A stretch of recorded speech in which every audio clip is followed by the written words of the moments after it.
Thank you so much for joining us today. If you don't know me, my name is Erica Fotheringham, and I am the Manager of Learning and Gender Equality here at CanWaCH. I'm really thrilled to be here with you all as you get a flavor of our flagship virtual gender equality training that launched in December 2020. So we've rolled out about 7 of these trainings since then, and we will continue to this year and next. So if you do enjoy this teaser session and are interested in a future training offering, just keep your eyes on our CanWaCH newsletter, as that's where we will share any future offering dates and details. And just a small heads up that for an activity later in this session, we will kind of test your artistic skills in a fun way. So you will need 2 blank sheets of paper and a dark pen or marker. So just keep that in mind as we continue on with this session. But of course, do not fear if you do not have those materials available. We will find a way to utilize the Zoom reactions or the chat box. All right, so we're going to get started. I would like to introduce the most brilliant Jennifer Donville. Jen was the co-chair of CanWaCH's Gender Equality Working Group for a couple of years, and she now maintains very active engagement with CanWaCH with our work, specifically through this virtual gender equality training. She is a brilliant senior gender equality advisor and facilitator, and she's the author of this virtual gender equality training that is a comprehensive 18-hour training.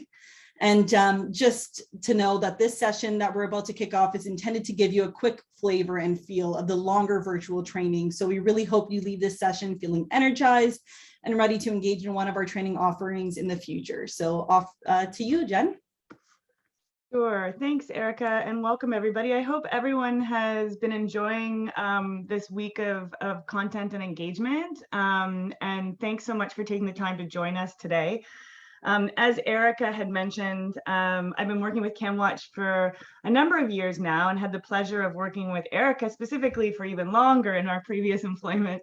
We worked together to deliver the gender equality training. And what we'd like to do here today is to let you know about kind of, what the general approaches that we've taken in the design of this training and its content, what you can expect from it. And how it is intended to support you in your work in terms of integrating gender transformative approaches in health programming. And so we're going to do a quick overview, and then we're going to give you a little bit of a sample of what we have to offer. So we're going to do a couple of activities from the training program. And, very much kind of our philosophy with this training program is you get out of it what you put into it. It's very participatory. We believe really strongly in that doing is the best way of learning. And so the more we practice and the more we exchange ideas around gender equality and our understanding of how to integrate it into our work, the more confident we get and the more effective we can be at it. And so that's kind of the approach we take. I hope that you enjoy the engagement. As Erica said, we like to have a pretty relaxed and pretty informal type of engagement. And so please feel free to type in questions or raise your hand. And if we can address them in the moment, that's great. And if not, we're going to come back at the end and hopefully have a couple minutes for some general questions and answers. And then Erica said, if we don't get to you during the session or we run out of time, we'll pursue some answers for you afterwards independently. So welcome everybody. Thank you for joining. And if you do require the French interpretation breakout sessions, please do add FR beside your name, as Erica said, or you can shoot her a quick message in the chat too if you don't know how to change your Zoom handle, which I do not know how to do. So it just occurred to me that some of you might also not know how to do that. So yeah, my name's Jen Donville. I'm out here in Prince Edward County, Ontario, where the sun's shining and the wineries are starting to open and the beaches are starting to warm up. I hope wherever in the world you are, it's sunny and lovely. And thanks for taking the time online today. Without further delay, let's get started. I'm going to share my screen and we will launch into our content today. Can everybody see my screen okay? Yeah? Okay, great. So just by virtue of kind of introducing a little bit of the background here, This training design was kind of in the works for quite a few years. And really what it was a response to CanWaCH memberships kind of express needs in terms of, understanding how to integrate gender transformative change into their work, wanting a deeper understanding, a kind of conceptual understanding of gender equality, and really looking at some of the practical applications of gender integration. So for example, really understanding what is a gender analysis? How do you conduct it? What does it mean to have gender transformative outcome statements, right? So these type of practical and really hopefully useful elements are built into it. But it's really also in response to the specific needs of CanWaCH's memberships. And this was gathered through a series of questionnaires and consultations from the beginning of the process, and then also throughout the process. So it was really a consultative and collaborative project, the development of this training. So we consulted with a number of different stakeholders, CanWaCH Gender Equality Working Group, of course, which has been very active over the years and really central to the development of this content. The Metrics Working Group, which is the group within CanWaCH that is full of those brilliant monitoring and evaluation and learning specialists. So we downloaded their brilliance as well for their inputs. Global Affairs Canada, a gender equality technical teams also reviewed and inputted to the content. Individual specialist staff members from member organizations, including World Vision, Plan Canada, and others also lent their time to provide input. So it really has been a collaborative process that hopefully is reflecting the real needs and interests of the membership. So what's the training and philosophy and approach? This is really important because we really wanted to reflect a kind of feminist pedagogical approach in this training. We really wanted it to kind of reflect the values and the ideas within the Feminist International Assistance Policy, and of course within our Gender Equality Working Group, and the type of engagement that we're all striving to achieve. So it's really learner-centered. It builds on learners' experiences and is really adaptable to learners' experiences and backgrounds. It's contextualized, so that means that if you take the materials and you want to use them, they're easily contextualized to the specific focus of your organization or your group. And it's experiential, as I said, so it's learning by doing, right? So it's one thing to hear a bunch of ideas and concepts. It's another thing to learn how to express them and share them and apply them to your work. Then of course, the feminist principles. There is a social justice agenda in this training, an explicit social justice agenda in this training. So by that, I mean, it is explicitly taking a rights-based approach. It is explicitly gender inclusive. It is explicitly feminist and looking to promote transformative change in terms of gender equality and gender justice. It's inclusive and intersectional. So we're really looking at how we can see whole people in the work that we do and how we can recognize their intersecting factors of identity. It's really, really about meaningful participation as well. So even in this virtual world, we still try and find as many opportunities for active engagement as we can. And then of course, the co-creation of knowledge, which is a really important feminist idea. So when we're doing our problem analysis, et cetera, there is no right and wrong. This is about co-creating knowledge and learning as we go along. And so these are really the kind of pedagogical approaches and philosophies that we've tried to infuse throughout this training design. The overall training objective is twofold. So it is a capacity building program, but we also really believe that it's about confidence, right? Because we really want everyone to feel like on some level they can be a gender equality advisor, right? That they can bring along and advocate for greater gender integration amongst their colleagues and their families over Thanksgiving dinner as well.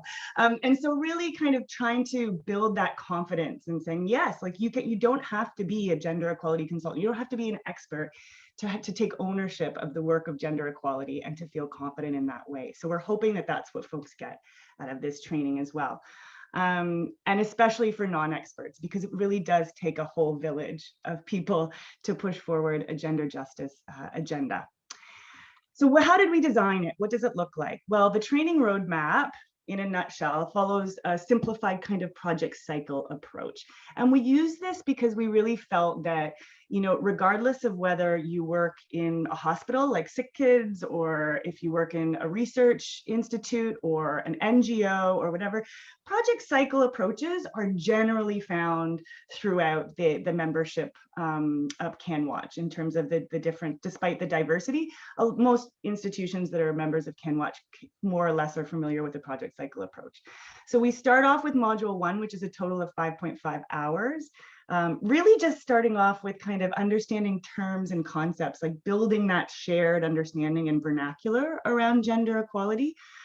And then we move into some of the elements of programming. So one of the things we do in module 2, which is 6 hours, is we introduce problem analysis from a gender perspective. And we kind of do this in a way we go back and forth. So within groups, we do a problem analysis, then we look at some concepts and ideas like intersectionality and rights-based approaches. We go back to our problem analysis and make it even deeper. And then we go and talk about some other things, then we return to that problem analysis. So that practice, that practicum is weaved throughout, woven throughout. And then finally, the last module, module 3, is that deep dive into gender transformative and feminist monitoring, evaluation, accountability, and learning. So that's where we look at quality indicators for outcome statements, gender equality outcome statements, different approaches to data collection, and different ways to think about accountability from a feminist perspective as well. So we really cover quite a large gamut. If you're interested in looking at some of the materials in greater detail, Erica can post in the chat the direct link to CanWaCH's website, where you can download the PowerPoints, the facilitator's guide, everything, and find all that detail there. Now, one of the things that we really like to do is we like to try as much as we can in a virtual environment to bring people into the room together, because some of those meaningful learning opportunities come so much from, when you're chatting with other participants over at the coffee and tea table, or when you're on a 15-minute break and you get to know your colleagues a bit better. And that's part of the experience of participating in a workshop and part of the richness that we all get from that, and that I'm sure we're all missing very much. Maybe some of us are getting to return to that. But yeah, so we've tried to find opportunities within this program to get that feeling, to replicate that feeling, and to build a safe space and a space of trust. One of the things we really like to do, it's also a bit of a great time saver when we've got a group, and instead of kind of doing just like a round of introductions where everybody says who they are and stuff like that, is to have kind of a rapid kind of speed dating approach to it. And so when each kind of session we do, usually about 2 to 3 hours each session. So we divide the program over a longer schedule, over 1 or 2 weeks. But when we come together to meet, what we like to do is randomly divide folks into smaller, intimate groups. So 2 or 3 people, and just to touch base and see how everyone's feeling, where you're at in the world, where are you joining us from, what's your current job, what makes you interested in gender, why are you here, are you already a gender expert and are looking for different ideas, are you new to the world of gender equality and gender justice and you're looking to improve your knowledge and understanding, or are you a trainer and you'd like to cascade the program? So just giving people a sense of kind of what brought you here today. So we'd love to do that with you all now, to give you just a flavor, and to also get a chance to kind of bring yourself into the room, right? So rather than us going and introducing every single person, we're just going to have a bit of more of an intimate exchange.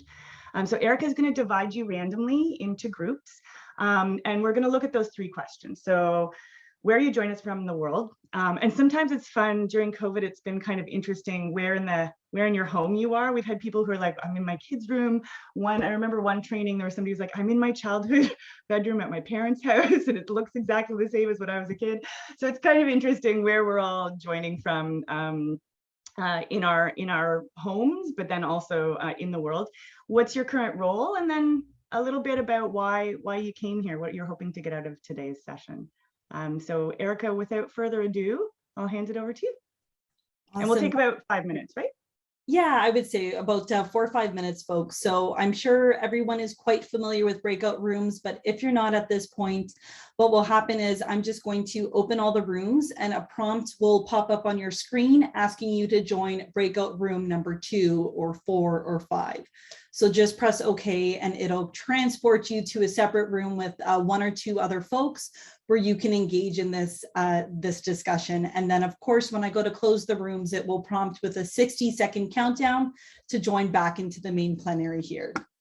All right, so without further ado, I'll open it up and we'll bring you back in about 4 or 5 minutes.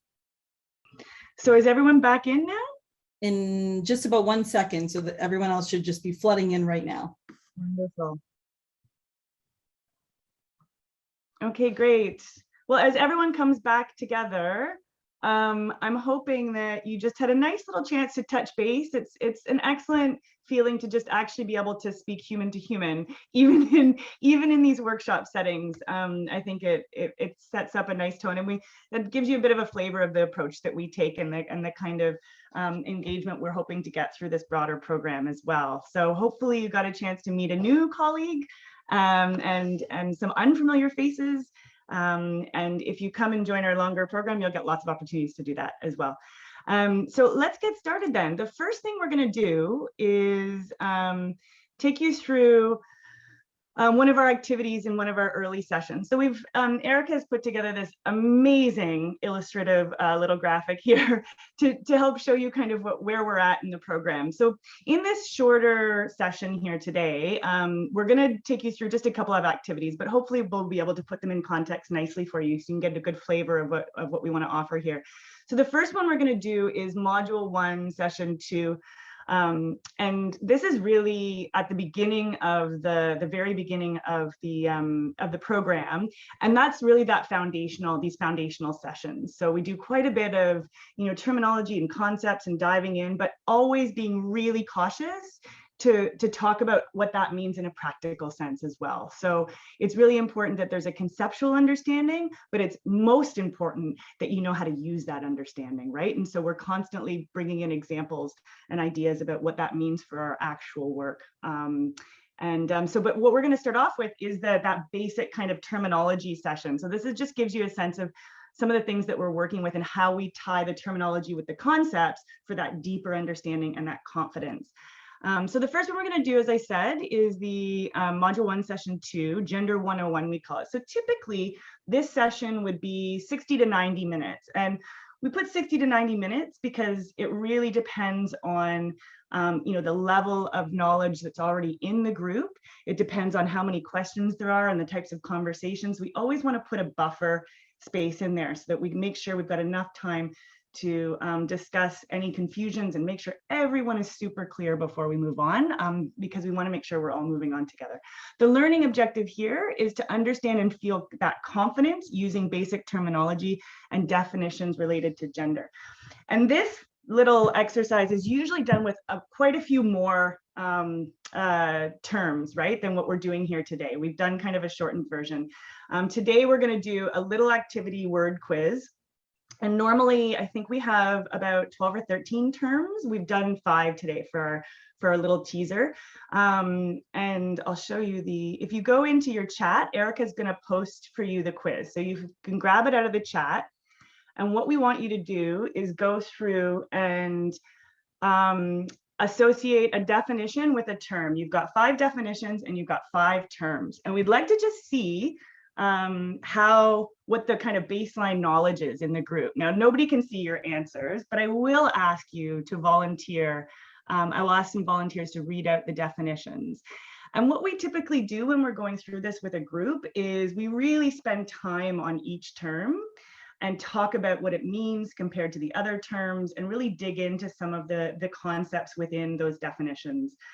We see a lot of terms thrown around in gender equality, and what we're trying to do is demystify them a little bit and gain some clarity so everyone is like, oh yeah, oh, that's what that means.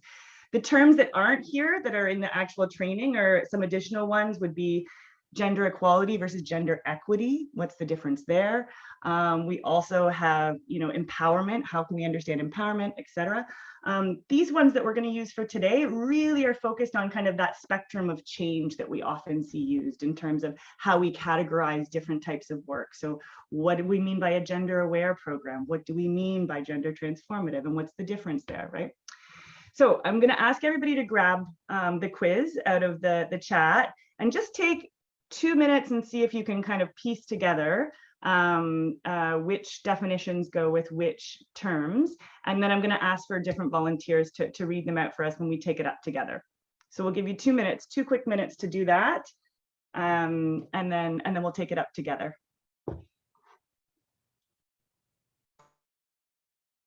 And if anybody has any difficulty grabbing that out of the chat, please do let Erica know and she'll make sure that you get yourself sorted out.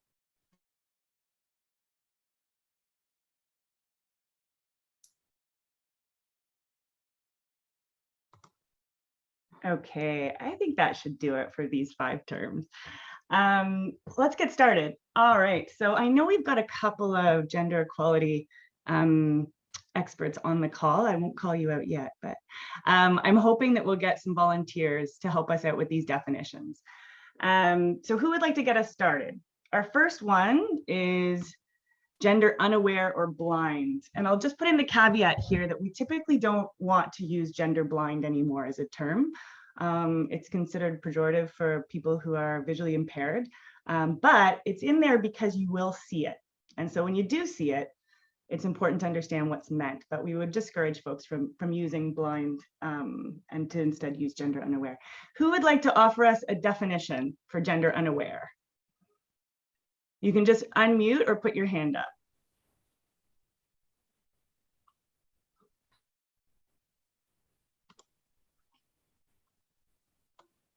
Anybody? I can offer, sorry, I don't know how to put my hand up on this. Trying to get it unmute. Go for it. How do you say your name? Oilene. Oilene. Thanks, Oilene. Go for it. So I marked it as A, which is, oh, there is no way. Oh, it's B. A policy or program that ignores gender norms, roles, and relations, and very often reinforces or aggravates gender-based discrimination. Excellent. That's exactly right. And one of the most important things about this definition, and it's super important, is that it very often reinforces or aggravates gender-based discrimination. So gender unaware isn't neutral, right?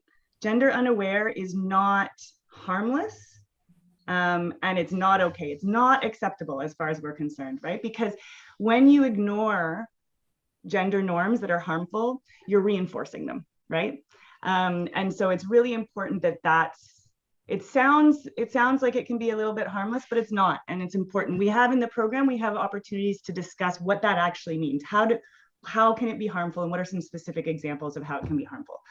So that's a really important element of that definition that everybody should understand. And the reason that's important is because when we're advocating for gender integration in our programming, in our work, et cetera, we need to introduce that as leverage, right? If you're not looking at gender, you are potentially doing harm. You're reinforcing those gender norms. And so that can be a really important tool for us as advocates for gender equality in our work. Excellent. So who would like to do gender neutral? Lisa. Go for it. Thank you. I've selected E for that one. Basically, I see that as a policy or program that does not respond to gender-specific needs or individuals who seek to do no harm in regards to messaging and programming, or as it puts it here, is framed. So it's basically a failure to acknowledge the role of gender in the theory of change, or social, economic, or political gender inequalities, whether intentionally or not. That's what I selected as E. Absolutely. And now this is one where we always have really good conversations in our session. I put this one in on purpose here today because I would like to suggest to you, and this is my opinion, that there is no such thing as gender neutral. And so what this is, what the term gender neutral does is it lets people off the hook. And that's why I don't think it should be ever used. But what we do in this program is we introduce you to a lot of terms that you're going to see out there so you can understand, critique them, use them if you like them, or choose not to use them if you disagree with them. And I would like to put out there that I think the term gender neutral can be really misleading because it suggests that by doing nothing, that you're not harming. And we know that that's not the case. And it's right in the definition there. And so neutral is a bit of a misnomer. I would say neutral is in fact unaware. You're either unaware or you're aware. but there's no sitting on the fence as far as I'm concerned. And so I include that term because you will see it. You will see a lot of organizations use gender neutral. And I would ask you to interrogate that. What does that mean? Is it really neutral? I think quite often you'll find it's not. And so that's really important. Okay, who would like to do gender aware as we move along the spectrum?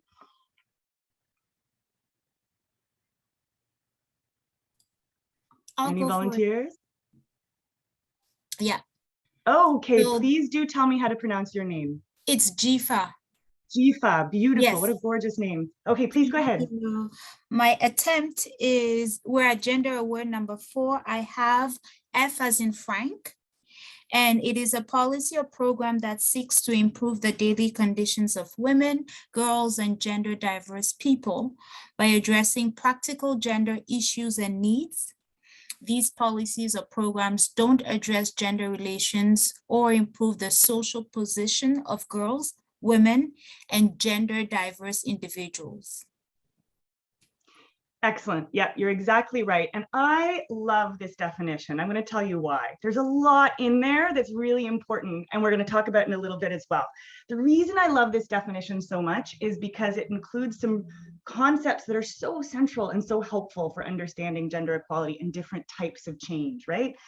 So notice how it says the policy or program that seeks to improve the conditions of women, not the position of women, right? And girls.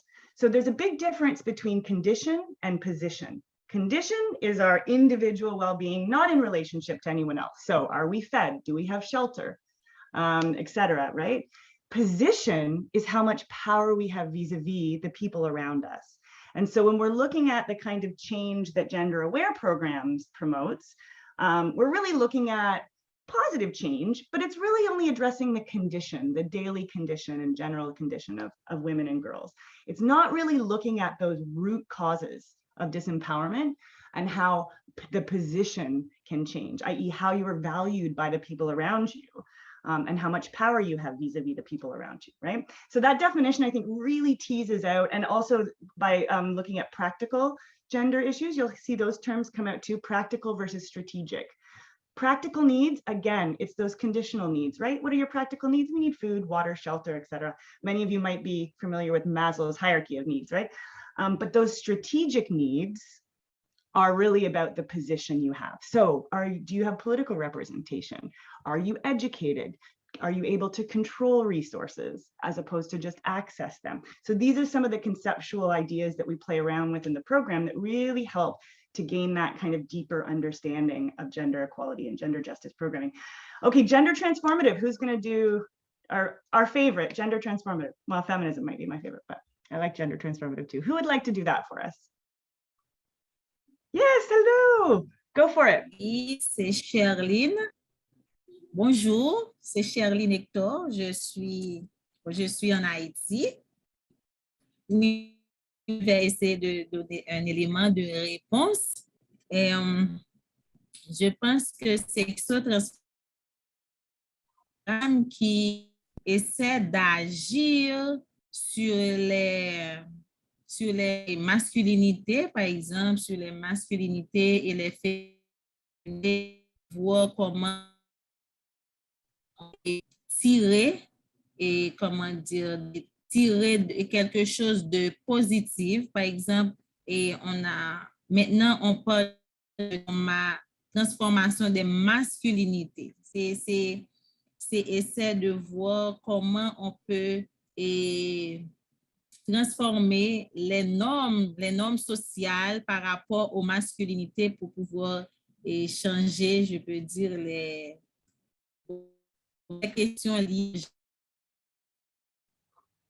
Oh, you're breaking up a little bit. It's a bit difficult to hear you. For the definition of gender transformative, which letter did you, I couldn't quite hear what you were reading. A coupé?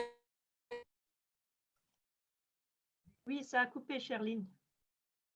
Ou sexotrans. Est-ce qu'il y a vous avez choisi la lettre qui est attribuée à sexotransformateur dans les définitions? Malheureusement, je n'ai pas la lettre. Ah, d'accord. Oui. Alors, j'ai essayé de donner un élément de réponse, mais je n'ai pas vu la lettre, malheureusement. D'accord. Vous n'avez donc pas vu le document qui a été partagé pour le petit jeu de mots. Pas de problème. On va poursuivre avec ça. OK, d'accord. Je vais essayer de... Bon, en attendant, quelqu'un d'autre peut essayer de répondre, mais on vous a bien je entendu. viens d'avoir le document.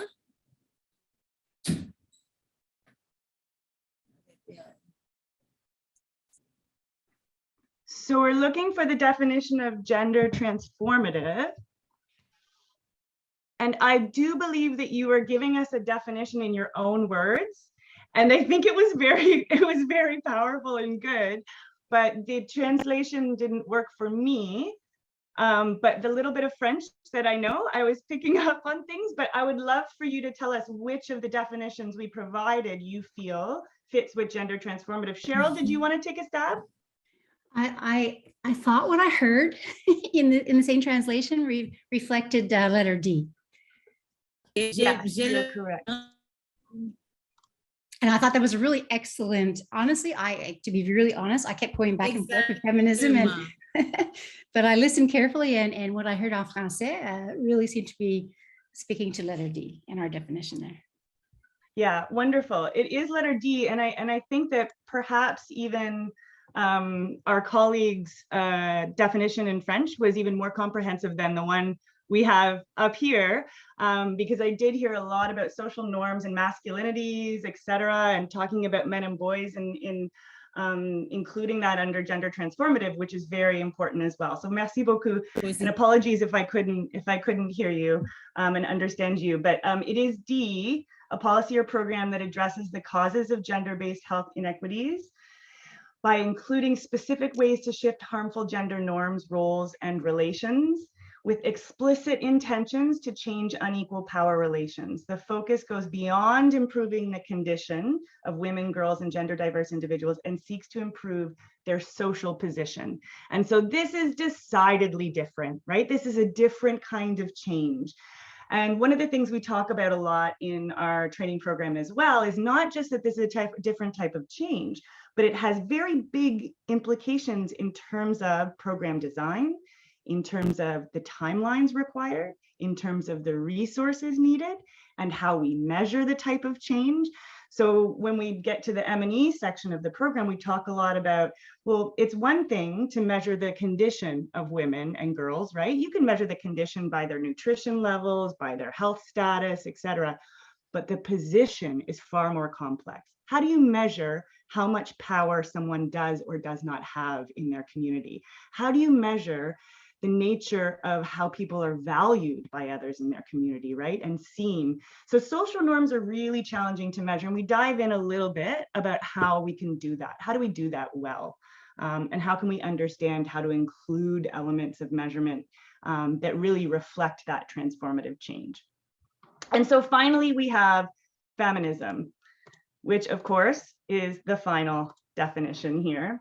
And that is C, which is a range of social movements, political movements, and ideologies that aim to define, establish, and achieve the political, economic, personal, and social equality of the sexes. Now, feminism is a really important word for us right now in Canada with the Feminist International Assistance Policy, but I would argue more globally as well. I'm doing a lot of work looking at feminist philanthropy, feminist M&E, feminist a lot, and you know what? This movement is growing around the world. It's deep, it's growing, it's been around for decades. And more we're starting to look at tools and approaches that reflect that feminist ideal, right? And how to understand feminism in the context of our work is you can look at it in a very similar way to gender transformative work, right? We're really looking at those root causes of social and political inequality and how they can be addressed in our work. It's important to understand there are many different types of feminism and many different feminist movements. And so it's really important to recognize the diversity of feminist movements around the world. For our purposes in the program, we really do talk about gender transformative and feminist approaches to our work as kind of synonymous. because we're really looking at those root causes of inequality and looking for real, sustainable, meaningful social change, right? And that's exactly what feminism is doing. When we get into feminist monitoring and evaluation, we talk a little bit more about how that means in terms of measurement, different ways, appreciating different ways of knowing. And that's where feminist approaches really are distinctive. So a lot of feminist approaches to monitoring, evaluation, and learning actually argue that, you know, our ways of understanding and knowing and measuring are a reflection of colonial, patriarchal systems of power that are naturally oppressive and are designed to exclude certain ways of knowing, certain types of knowledge, etc. And we don't spend a ton of time on that, but I do introduce the idea because what I know is that within our sector, we're really just starting to actually apply feminist monitoring evaluation in a meaningful way. Not a lot of people do it well, but it's important to understand what it is and try and inch towards it, right? It's challenging, but it's super interesting. So we talk a little bit about that too. Great, okay. So that's the terminology, and where does it lead us? Well, it leads us here. So this is really what we want to do, is to build this understanding. And there is a spectrum, right? And we do want to move towards that high impact end of the spectrum. And these terminologies, different organizations have slightly different definitions. We choose some to use in our program. There are many others. But what we try and do is to really put them on a spectrum for participants, so you can understand, you know, where they live on this kind of spectrum of gender equality change. And so obviously we want to see feminist, gender transformative work, and we want to get to that high impact level. Gender underwear, gender exploitative, this is the stuff that's just not acceptable. That's why we have that big red danger sign down there, because it reinforces harmful norms. And we know this now. We know that that the risk associated with not looking at gender is high, right? And so our whole kind of principle is really about do no harm, and do no harm requires gender analysis. And that's the message we want to get across. Gender exploitative is another really interesting one that we talk about too, which is, you know, there are some really great examples, especially in health programming, of gender exploitative programming. For example, some would argue that Ethiopia's health extension program, which uses unpaid volunteer labor of women across the entire country, as being gender exploitative, right? So we talk a bit about that too. And what I wanted to do too is to just highlight these concepts that we use a lot, right? So I touched on them in the definitions, but we really dig into them in the program. So what we do in the program right after this terminology discussion is we go into a bit of a fun exercise with groups. We won't do that today, but we'll show you a couple of examples. And what we want to do is to try and start to tie the terminology with the concepts. So just like we see the spectrum with the terms, with transformative and feminist at the high impact level, so we also see these concepts follow along a spectrum, right? And they move with these terms. So access to resources is somewhere in the middle around gender aware. Control over resources is closer to that high impact that we want to see, that gender transformative, real, sustainable, meaningful change. The same with practical needs. So I mentioned that in the definitions. Practical needs at one end, strategic needs like political representation, education, land ownership rights, etc. This is when we see that real transformative change. And then changes in condition versus position as well, right? So you can see these concepts can really help us frame a discussion around the type of change we're looking for in terms of our work in gender. And I'll just show you a couple of the murals that we do. So what we ask folks to do is to go into groups, and in their groups to use illustrative examples in Mural, which is a great platform, of how they understand these concepts and how they might use them to explain transformative change to colleagues, to family members, to somebody in an elevator. And so they have a little bit of fun, but the exercise is really the discussion. So here's a fun example of a group that, you know, was playing around in Mural, where you can grab icons, pictures, you can put post-it notes, etc., of the illustrations they created around condition versus position. It's really an opportunity for groups to get together and practice their use of these concepts, practice their explanation of transformative change using these concepts. And then we come back together and we look at everybody's mural and we have a good discussion about it and what that means. So you can see in this one, right? So under condition versus position, condition, we have things like healthy, access to services, immediate needs, we have food, shelter, clothes, etc. Then on the position side, you see more things like a woman in STEM, right? And we see, more political symbolism, activism, etc. We see keys, justice, we see power and agency, right? So it's really about groups digging into their understanding of these concepts and really enriching their vocabulary around it. And this one is access and control. This just gives you a little flavor of some of the fun stuff that we do in our program. And it really gets people getting creative about their ways of thinking and having a rich exchange with each other. Okay, so Erica, go ahead. Oh yeah, perfect, great. I didn't know if you saw that I unmuted. Diana actually has a great question in the chat. She's asking, in terms of practical needs, are these synonymous with human rights? Actually, it's funny you should say that, because the next little activity we're going into is all about human rights. I will just say, first off, that human rights actually cover both practical and strategic needs. So for example, when we talk about rights associated with healthcare, human rights associated with healthcare, and if you look at some of the normative frameworks that we use to understand health-related human rights, for example, obviously our international human rights under the UN Charter, but in addition, looking at the Beijing Declaration, et cetera, we can see that rights of women and girls in terms of health include choice and bodily autonomy, which is of course very relevant this week to discuss in our current news stream. And so that the basic health, of course, that's a strategic or a practical need, but it includes those strategic needs in terms of choice, privacy, etc., right? Control over our bodies. So human rights include both of those.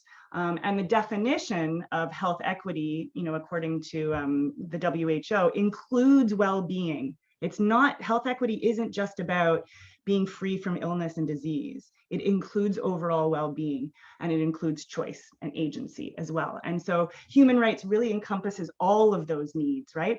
So another example is the basic human right of political participation. That's very much a strategic need. And so, yeah, that's a great question, but it encompasses both. And a perfect segue. It's like we planted you to ask that question at that moment. We're going to go into our next little activity, and this is the one where you'll get your paper out and your marker. This one is a bit further along. This is in Module 2, and in Module 2 we really look at applying some of the concepts and ideas that we cover in Module 1, and really starting to look at problem analysis. So groups choose a problem statement related to gender in an area of work that they care about. It can be, groups in the past have talked about high maternal mortality rates or teenage pregnancy in certain areas and regions of the world, et cetera. And then we kind of start to pick apart of what we know, what are the gender-based drivers of that? And we start to use Mural to build out a problem analysis together. And then as the training goes along, we flip that problem analysis and we turn it into an outcome statement and start to look at how we would build a program around that. But what we do in Module 2 is we work on our problem analysis, then we go and we dig into what we understand a rights-based approach to be. Then we go back to our problem analysis. Then we look at intersectionality and understanding intersectionality. Then we go back again to our problem analysis.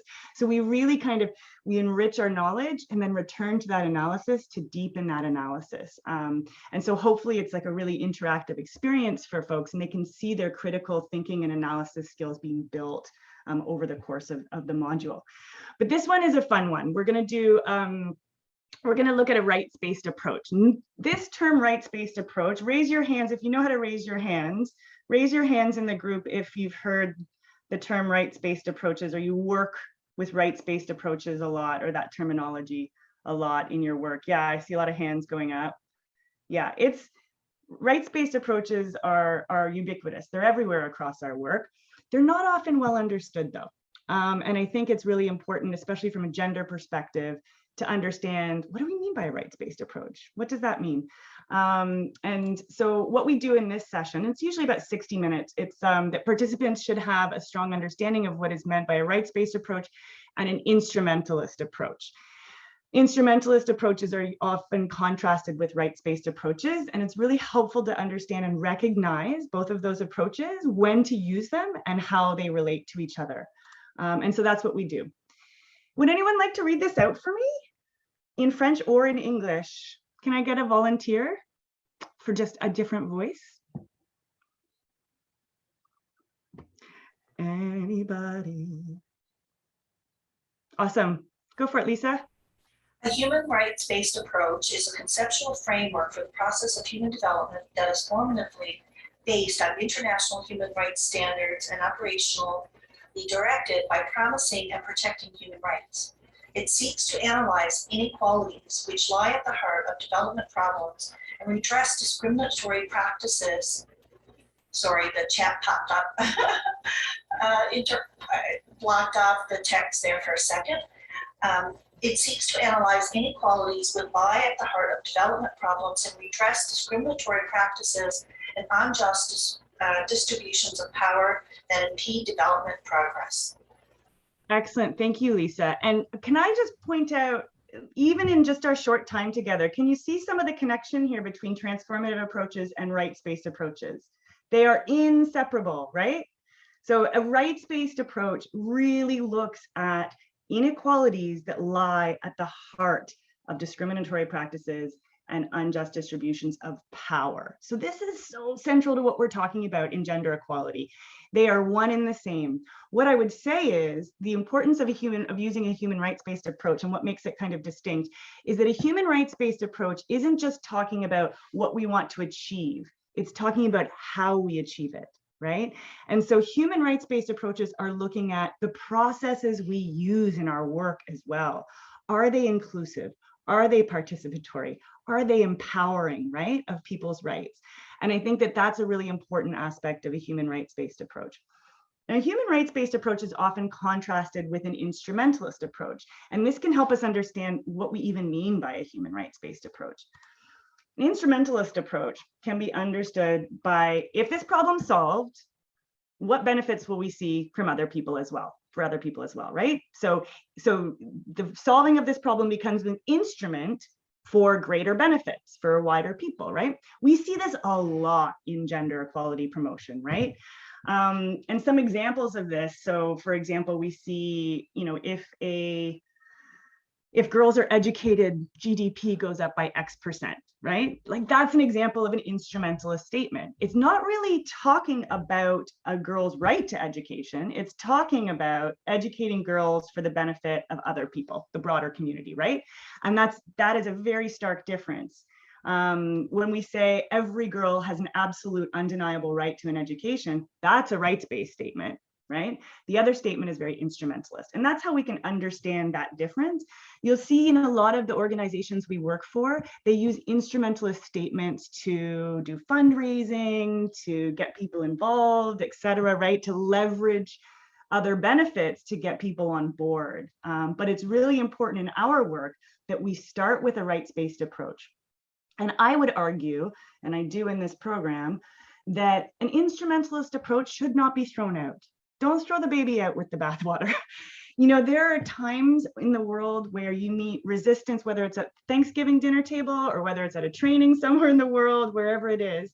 And sometimes you need to employ instrumentalist approaches to get people on board and to address resistance. And there's nothing wrong with that, but your work has to be centered on a rights-based approach.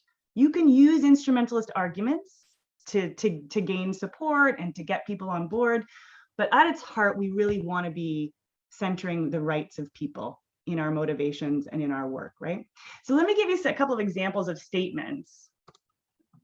And it's quite easy. We can change instrumentalist statements to rights-based statements like that. It's like magic. But the difference is that when we use rights-based language in our program design, it forces us to center human rights in our activity design as well. It's a big difference between saying educate a girl because it grows the economy and looking at the right to education as the focus, because the right to education or the right to health or whatever it is includes choice and agency, right? And when you include choice and agency in the language of rights, you have to measure choice and agency, you have to invest in choice and agency, et cetera, right? So words make a difference, and these statements make a difference. So this first one, when you educate a girl, national GDP increases by XX%, whatever it is, whatever they put up there. So what would this look like if it was a rights-based statement? Simple. When a girl's right to education is fulfilled, the benefits can go beyond her as an individual and will contribute to the economy, health of the whole community and country. So that's pretty straightforward. But notice the language is putting her right to education at the center and her benefit first, and saying, in addition, it can also contribute to the growth of the community as a whole, right? And what would it look like? Maternal and infant mortality rate decreases when women have agency to make health-related decisions, right? So what's that saying is women should make decisions because it benefits the health of women and children, right? But women should make decisions because it's their innate right, it's their human right to make decisions about their health. So how could we change this sentence? Does anyone want to give it a try for me? How would this read as a rights-based sentence? Any brave souls want to give it a shot? Not today? Okay, well, we'll go ahead. I happen to have come up with something just in case nobody volunteered. Every woman has the right to make decisions related to her health. This builds agency and empowerment and is also shown to reduce maternal and infant mortality rates. So we don't throw out those instrumental benefits. They're important and they're valuable. And it's important that we recognize them and measure them. But at the center, we need to put that agency and choice, which is the basic human rights of women and girls and gender diverse people. So this is a little activity that we do next. Oh, sorry, there's the French version, so I didn't double click there. So what we're gonna do is we're gonna get everybody to, I'll stop sharing. And what we're gonna do is we're gonna get everybody to draw a silly little picture that represents one picture that represents rights and one picture that represents an instrument, their favorite musical instrument, whatever it is. And I'm gonna ask folks to turn their cameras on if they can for this, so I can see your answers. If you're comfortable turning your camera on, that's great, and it's very much appreciated. We love seeing your beautiful faces. If you're not comfortable turning your camera on, or you can't because of your connection, etc., that's totally cool too. Maybe you can do a thumbs up for rights-based in your reactions, your Zoom reactions, and a thumbs down for instrumentalist, or a thumb sideways for instrumentalist, thumbs down for instrumentalist as we vote. And I'm gonna read a series of statements, and I want you to tell me whether it's a rights-based statement or whether I'm using instrumentalist language. So I'm going to stop sharing so that we can see everybody here. I'm just going to jump in and say, if for whatever reason you're unable to access your Zoom reactions and you can't turn your camera on, you can also feel free to utilize the chat box and just type in human rights-based approach or instrumentalist. And so you're good to go now, Jen. Okay, cool. All right, so everybody ready with their pictures or their thumbs? Okay, great. So the first statement is, women will decide whether, when, how many, and with whom to have children.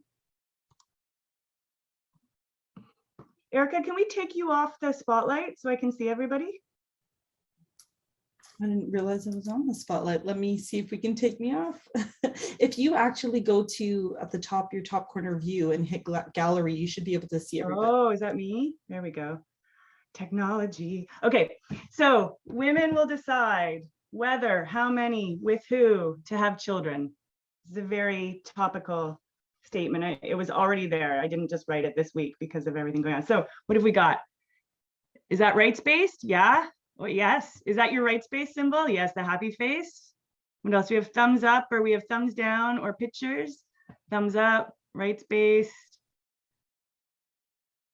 Erica, move your picture closer to your face, like this. There we go, rights-based.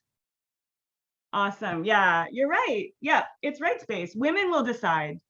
Women will decide. Agency and decision-making is at the center of gender transformative work. You will see these words come up constantly. Gender transformative work requires decision-making and agency. And at the core, especially of women's health rights, is the power of decision-making, right? It is that power of decision-making. So yeah, that's exactly right. That is a rights-based statement. How about this one? When women can own and run businesses, the whole economy grows.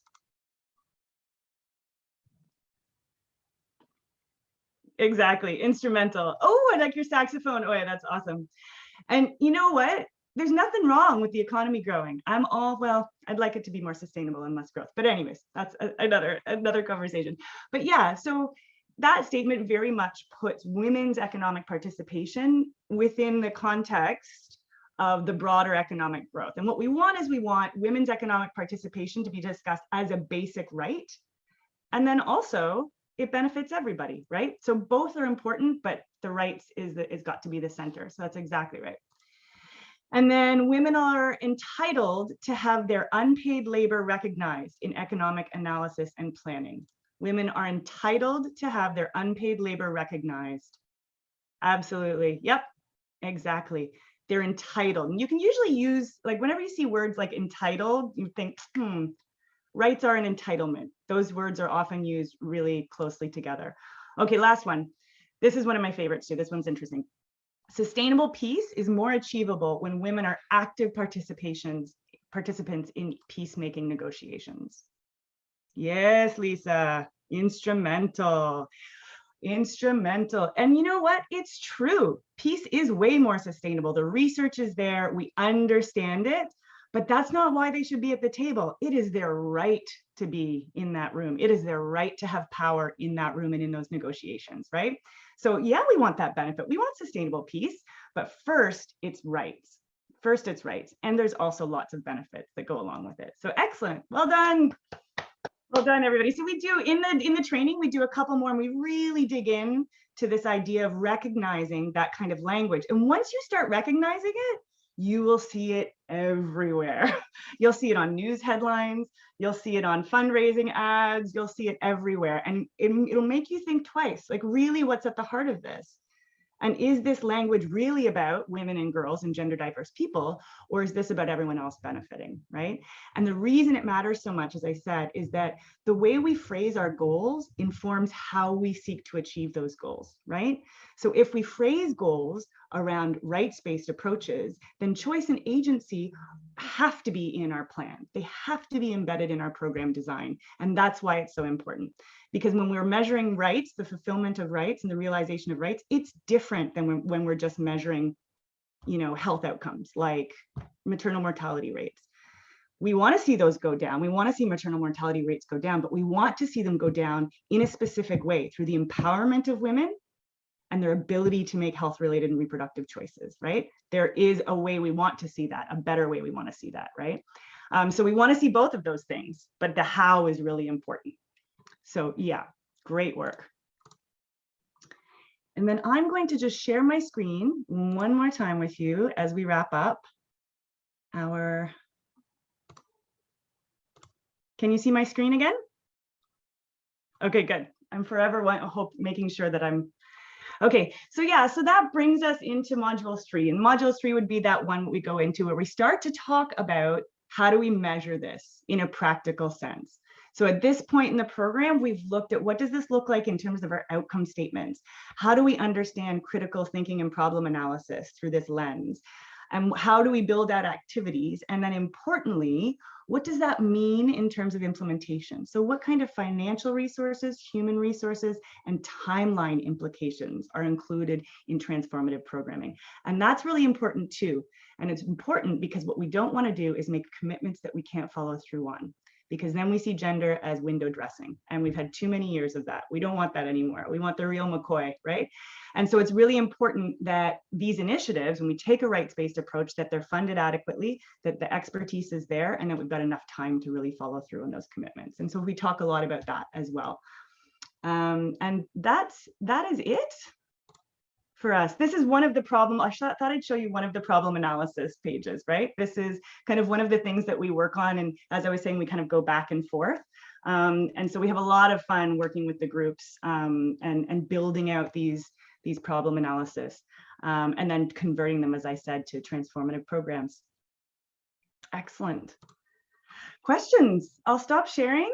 Thank you to everybody for your participation. Those of you who volunteered and those of you who just listened and paid attention and contributed in the chat box. and otherwise. But let's open up the floor to questions. We've got about 15 minutes left to discuss. If you have questions about the content or you have questions about the training, anything at all, please go ahead. Erica, were there any questions in the chat that we didn't get to that we need to start off with, or? No further questions in the chat. I think you had everyone so engaged. So we'll open it up. I see a few hands raised. Great. So Gabriella, why don't we start with you, Gabriella? Go for it. Hi, nice to see you again. You as well. Welcome. Yeah, welcome to you too. I'm at the office right now, so I use a mask. I have a question of the session. Can we have access to the recording session? absolutely. Yeah, I would like to share also with my gender specialist in the project. She's working right now, preparing to a workshop, but she will love it. Yeah, wonderful. Thank you. Yeah, no, please do feel free to share, and we'll definitely make sure that you get a copy of the recording for sure. Yeah, thank you. Have a nice day. Thank you. Gracias.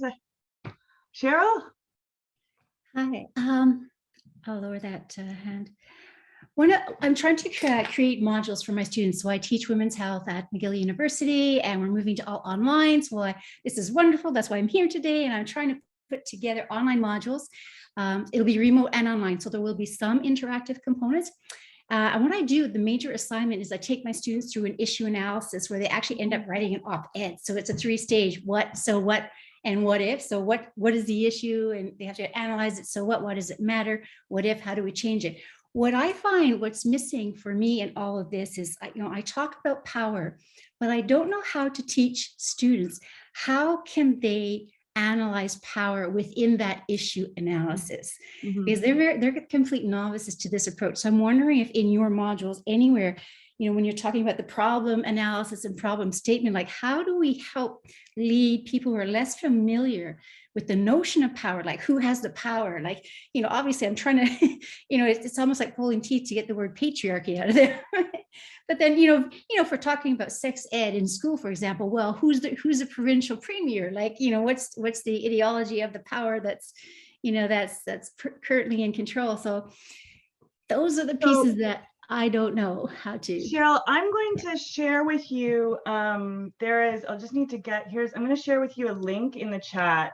We do talk about power in the program, and it kind of comes in through, it's threaded throughout, right? Because ultimately all of this is about power, who has power, right? And who doesn't. But it's helpful to get a bit more language around that. And one of the really effective approaches in terms of discussing power is the idea of power with, power over, power for. I'm gonna post a link to a resource in the chat called, and it's something that's often used when talking about philanthropy work, and I happen to be working on a feminist philanthropy project now, so this is why I'm sharing this with you. But it's a really great resource that frames these concepts of power, different concepts of power, that I bet you can pull some really great examples out of there. But also feel free to go through our curriculum and to pull out, that's why it's posted on CanWaCH's website. It's really meant for everyone to take, adjust, adapt it to your needs, run with it. If there's anything that we at CanWaCH can do to support that, don't hesitate to reach out to Erica. I would love that. Like, do I have permission? Because this is on my agenda now. It's like, because I've just started design this week. So it's like, I have a couple of months to design this. And obviously I've got a lot shorter time frame than you do, but I would love to include. Yeah, go for it. Reach out and whatever we can do to support, we're glad to. Yeah. Okay, wonderful. Questions about the training, the duration, when it's being offered, or any of the discussions we had today, any resources that could be helpful? I will just quickly, perfect, okay, go for it. Hi everyone, it's so nice to see you, Erica and Jen, from your appreciated ex-colleagues. I just wanted to ask about, I'm sorry if I missed this information at the beginning. Is this session part of many that will like follow, or is it just a teaser for the whole program? And if it's so, how can we access the program? Yeah, so this is kind of a teaser to just give you a flavor of the program that we designed for CanWaCH and we've delivered quite a number of times now. It will be offered again probably in the fall, Erica? Exactly. Yeah, we're aiming to offer it again in the fall, as long as, you know, Jen is available. She's a busy lady, but we'll definitely get that in the books. So what I would say is sign up for CanWaCH newsletters. That's where we always mention the upcoming offerings. As well, I can prop my email again in the chat, and feel free to send me a bilateral email and I can put your name and email on the list to reach out directly to you when we have those dates set in. It's free. Yeah, it's free. It's great. It's not free for CanWaCH, but it's free for everyone else. For participants, it's all free. It's a service that CanWaCH offers to its membership across Canada, and partners participate as well. And it's really a part of, it's GAC funded support for health programming institutions across Canada. And so it's completely free. I think that one of the things to keep in mind, in the meantime, if you're interested, Arwa, if you want to check it out, go to the link that Erica shared. She can share it again. All of the resources, everything is available on CanWaCH's website, and you can just download it. It's got the whole facilitator's guide with detailed step-by-step instructions and everything. So it's really awesome.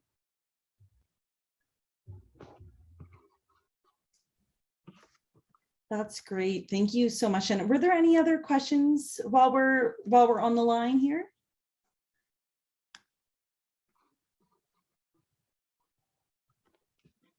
I know that my colleague Erica also just propped in some helpful resources from a M&E side of health, from monitoring and evaluation side of health as well, should you find those useful.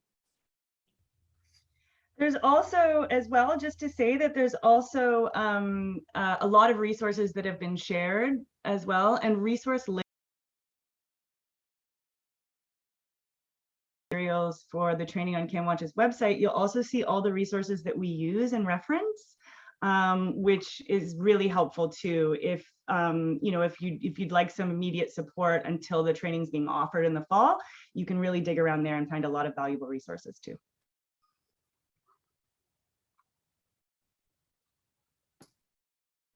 So if there's no more questions, Erica, I'll hand it back over to you. Yeah, you bet. Thank you. And thank you so much, everyone, for joining today. It was really, really great to be able to show you a teaser of what Jen and I have tried to perfect over the years. But actually, Lisa, I see your hands up, so maybe I'll pass it to you because we do have some time if you'd like to ask a question. Just one quick question. We have upcoming events, and I'd like to invite someone from the organization to speak on this topic in the future. Would anyone be interested in that? I think. Sorry, how do you mean, Lisa? Can you? I'm not sure I understand what you mean. Well, you're more of an expert. Like I know, obviously, you know quite a bit about the topic, but you're more versed and well equipped to speak on it, since that's your primary work. I'm just wondering, with future events, would someone be interested in speaking in a session and just, you know, educating women in our organization and our community, our members, about this? Oh, like doing a training, or talking about this training? No, not about this training, but okay. In general. Ah, okay. Well, Erica, I mean, I think up to CanWaCH, or you can send me a note individually if you'd like, but either Erica or myself, if you want to send us an email and describe kind of what it is that you're looking for, then we can see what's possible. Okay, thank you. Yeah, no problem. That's great. Yeah, I just put both of our emails in the chat, so feel free to reach out. And I guess I'll go forward and close off, just as I know our CanWaCH Academy closing session is coming up in about 7 minutes that I'm sure some folks want to join. So I propped the Zoom link in the chat there for you if you're interested. But just to close off, huge thanks, Jen, for sharing your time and brilliance as always. I have to say, I have run this session with Jen now, what is it, 7 times, and I swear every single time I am in awe, and I'm hearing the same things, but I'm learning more every time. So I'm always very grateful for her sharing her knowledge, and really, really grateful to everyone here for giving us some of your time. I know that everyone's very busy, so we're really glad that you could join us, and we really hope that you found this session useful, and hopefully we'll see you in a future training session this fall or next year. So please do not hesitate to reach out to me via email. My email is also on the training website page. If you have any questions at all, we are very happy to follow up and support however we can.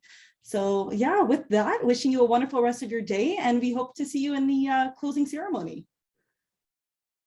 Thank you so much, everybody. It was a real pleasure. Thanks all.